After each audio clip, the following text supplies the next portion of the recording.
Assalamualaikum warahmatullahi wabarakatuh. Kita masih di kuliah proteksi katodik, masih di introduksi. Sekarang kita berada di segmen yang kedua. Kenapa korosi ini menjadi penting? Banyak orang yang pelajari, banyak negara juga concern ke sini mengenai korosi karena masalah ekonomi. Kita bangun jembatan, jembatannya ambruk. Itu ke ekonomi. Ya, seharusnya jembatan itu tahannya bisa 100 tahun, 5 tahun nggak dirawat, ambruk. Kemudian masalah safety. Jembatan seharusnya tahan katakanlah 50 tahun minimum, 5 tahun ambruk. Kemudian bisa menyebabkan kecelakaan.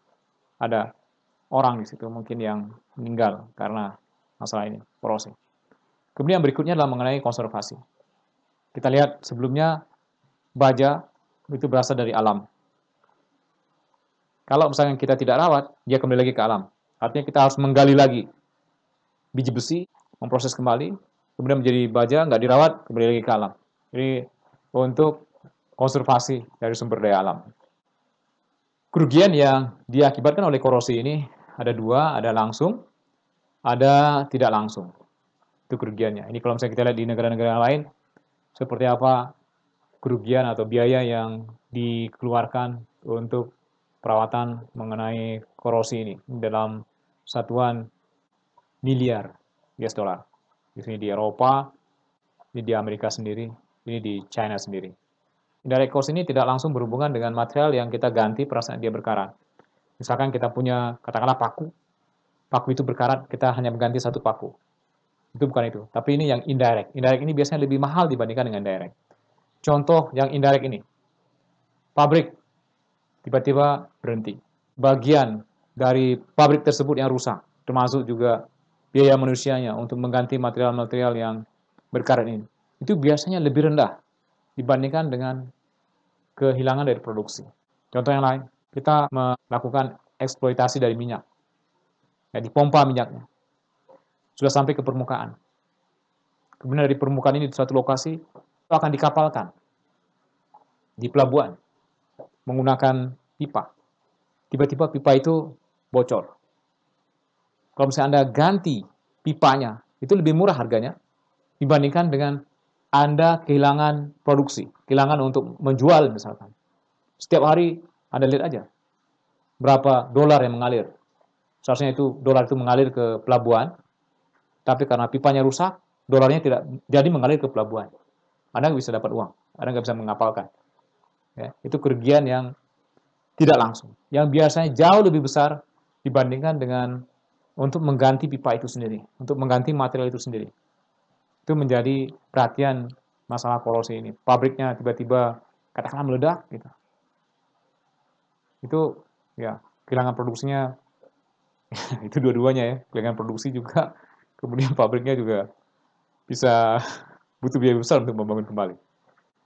Yang berikutnya kehilangan produk, yang tadi katakanlah minyak bocor, kemudian kemana-mana minyaknya, bisa saja di sini di kontainer yang bocor, tangki yang bocor, atau pipa yang bocor, ya karena terjadi penipisan dari permukaannya, tiba-tiba dia bocor.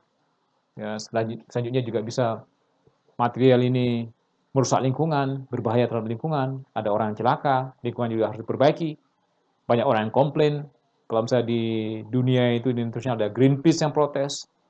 Kalau misalnya Anda tiba-tiba kapal Anda menumpahkan minyak di laut, itu pasti akan diprotes dan reputasi Anda juga akan jatuh. Kalau misalnya Anda punya saham, saham juga akan jatuh. Kalau misalnya perusahaannya adalah go internasional atau go public.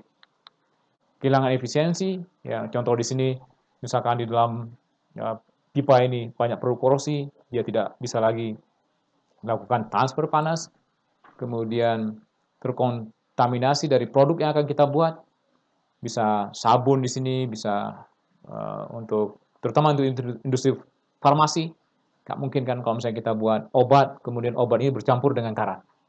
Atau makanan, minuman, kita buat minuman, susu, susunya bercampur dengan karat. Itu pasti bisa keracunan, ya orang tidak akan beli, Anda juga akan komplain.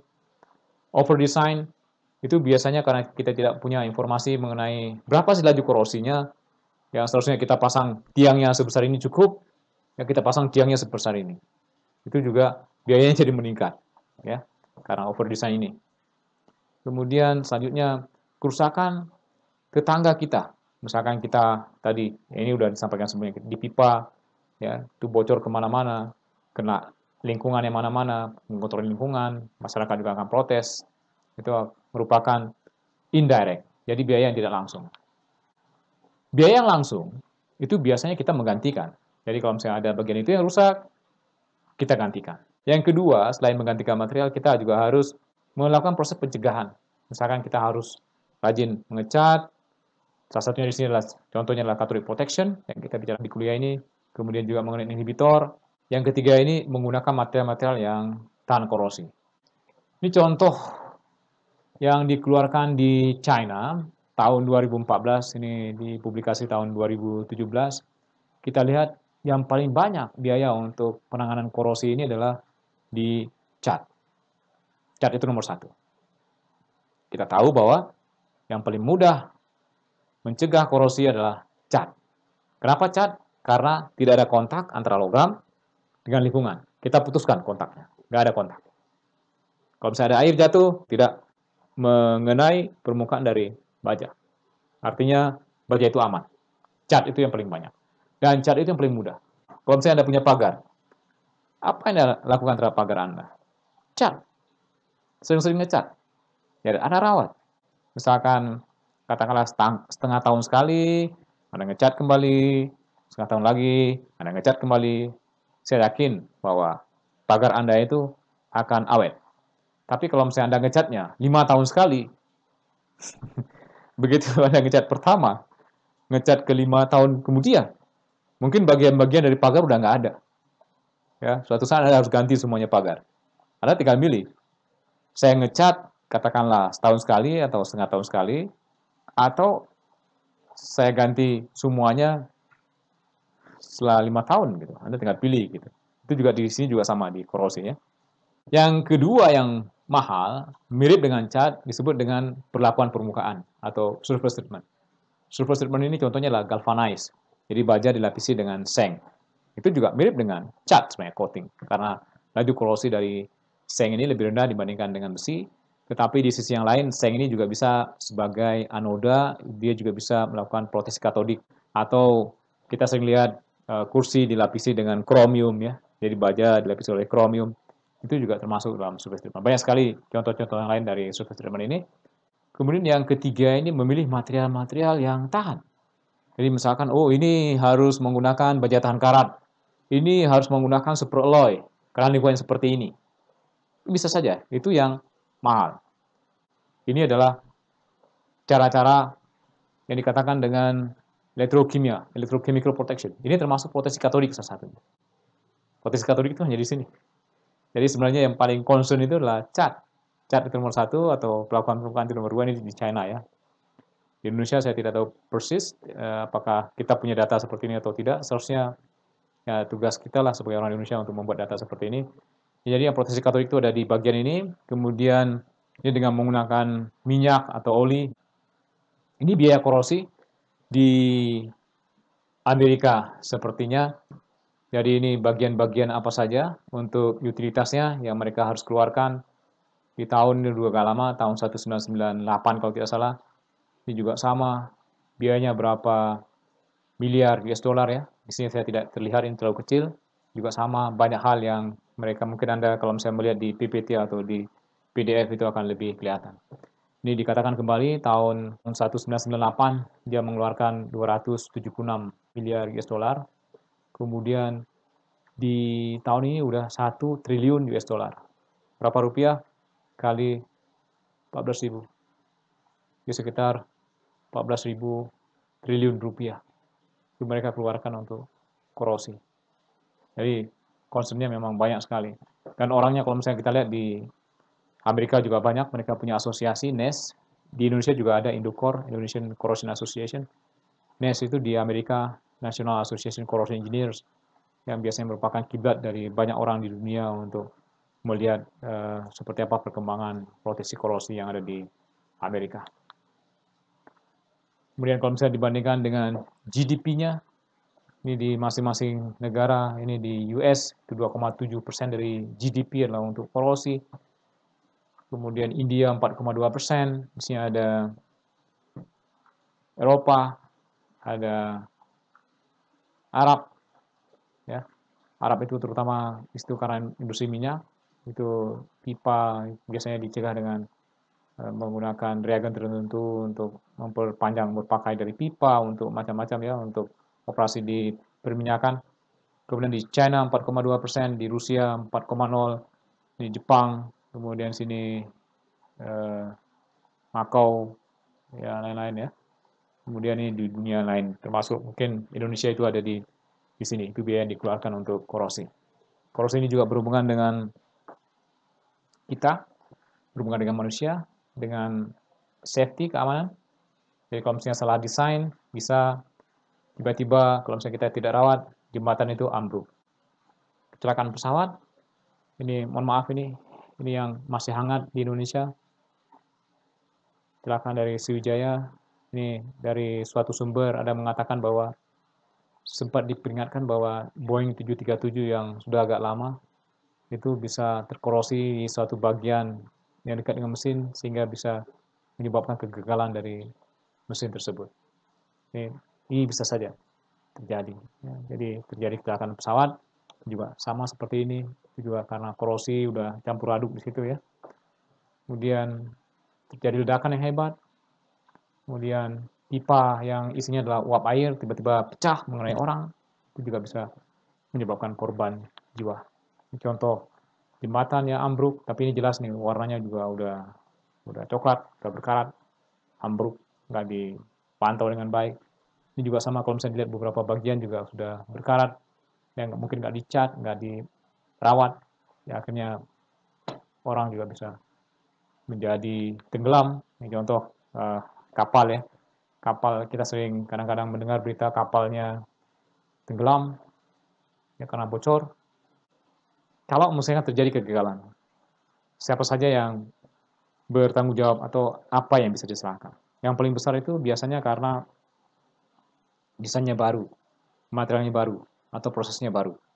Atau kita mempunyai kekurangan dari pengetahuan, belum mempunyai pengetahuan yang cukup di situ. Itu bisa menyebabkan kegagalan, ya, salah desain. Tapi desainnya masih baru, kita belum punya pengalaman. Kemudian di sini salah spesifikasi, salah milih bajanya, salah milih materialnya, tidak ada koordinasi atau perencanaan. Ya, kalau misalnya saya udah bangun jembatan, kemudian berikutnya nggak peduli mengenai perawatan, gitu ya, nggak ada koordinasi antara satu departemen dengan departemen yang lain, tiba-tiba jembatannya ambruk, nggak dirawat, sejak ke situ. Kemudian berikutnya adalah inspeksi yang jelek, ya, jadi harus sering-sering dilihat, yang mana harus dirawat, yang mana harus diganti, ya, supaya dia umur pakainya panjang. Human error, kesalahan manusia itu 12%, kemudian ini yang lainnya 4% ini yang tidak bisa terdeteksi itu sekitar 8%. Kalau misalnya kita lihat, siapa sih yang belajar korosi ini yang paling banyak? Ini data dari satu sumber, dia mengatakan bahwa yang paling banyak belajar korosi ini adalah orang-orang yang berhubungan dengan meteorologi dan material. Jadi teknik meteorologi, teknik material itu merupakan disiplin yang paling banyak belajar mengenai korosi. Kenapa mereka paling banyak belajar? Kalau meteorologi jelas, karena ngerti proses, ngerti bagaimana mengekstrak logam, juga ngerti bagaimana dia prosesnya dari logam ini kembali ke alam. Ya, kemudian diberikan juga pengetahuan mengenai meteorologi fisika, mengenai sedikit mengenai meteorologi mekanik. Jadi tahu lebih banyak mengenai materialnya. Material tahu, baja, paduan, tahu sifat-sifatnya, tahu pengujiannya, dan segala macam. Kemudian tahu juga proses dia berkarat. Jadi ini yang paling banyak belajar mengenai korosi. Kemudian yang lain yang juga banyak adalah teknik kimia. Teknik kimia kita ketahui, mereka juga mengetahui prosesnya, kemudian di proses-proses mereka juga banyak terjadi karat ya, di proses-proses teknik kimia ini, di pabrik pupuk, pabrik kimia, di penyulingan minyak, dan pabrik-pabrik yang lain berhubungan dengan material, mereka juga harus belajar atau mengerti mengenai korosi. Kemudian kimia, mereka juga paham, karena prosesnya adalah proses kimia, elektrokimia, terutama elektrokimia, jadi ini mengerti baik, tetapi memang kadang-kadang kelemahannya adalah untuk memahami material itu yang mereka itu agak sulit. Tapi untuk reaksi kimia mereka menguasai, tapi begitu cerita mengenai material ini, dibuatnya seperti apa, dipadu dengan ini, ada unsur kromium, nikel dan lain-lain gitu ya. Dan biasanya ada proses heat treatment yang mereka kadang-kadang tidak mempelajari dengan detail di situ. Kemudian bidang lain adalah sipil. Apapun yang dibangun itu harus tahan lama, jalan, jembatan, bangunan, apapun, pelabuhan, apapun yang dibangun itu harus tahan lebih lama. Mereka seharusnya punya standar khusus mengenai korosi ini, jadi nggak bisa sembarangan. Yang sipil ini harus paham mengenai korosi. Ya. Kemudian berikutnya adalah teknik elektro, kalau misalnya dilihat di sini, walaupun saya tidak tahu persis, mungkin proteksi katodik, yang jelas kita menggunakan rectifier, menggunakan apapun yang dari elektro ini, atau mereka juga concern mungkin di elektroniknya supaya tidak berkarat, atau di jaringan listrik, atau jaringan telepon. Saya tidak tahu persis ini mengapa ini juga penting di sini, tapi yang jelas mereka harus mengerti korosi. Kemudian di atasnya ada fisika, yang juga belajar korosi. Kemudian ada bisnis lebih banyak melihat ke kerugian mungkin ya, ke ekonominya, ke ya mereka concern juga mengenai korosi walaupun tidak begitu banyak. Di bidang-bidang lain yang bisa saja concern mengenai korosi ini, mesin ya, itu juga concern mengenai korosi. Baik, itu mengenai introduksi, saya pikir cukup ya mengenai introduksi apa itu korosi. Kita belum masuk ke proteksi katodik, itu hanya awal-awalnya saja di sini, bahwa korosi itu kerugiannya seperti apa saja, ada yang direct, ada yang tidak direct. Ya, kemudian di negara-negara lain seperti apa kerugian yang diakibatkan oleh korosi ini. Mudah-mudahan bermanfaat. Assalamualaikum warahmatullahi wabarakatuh.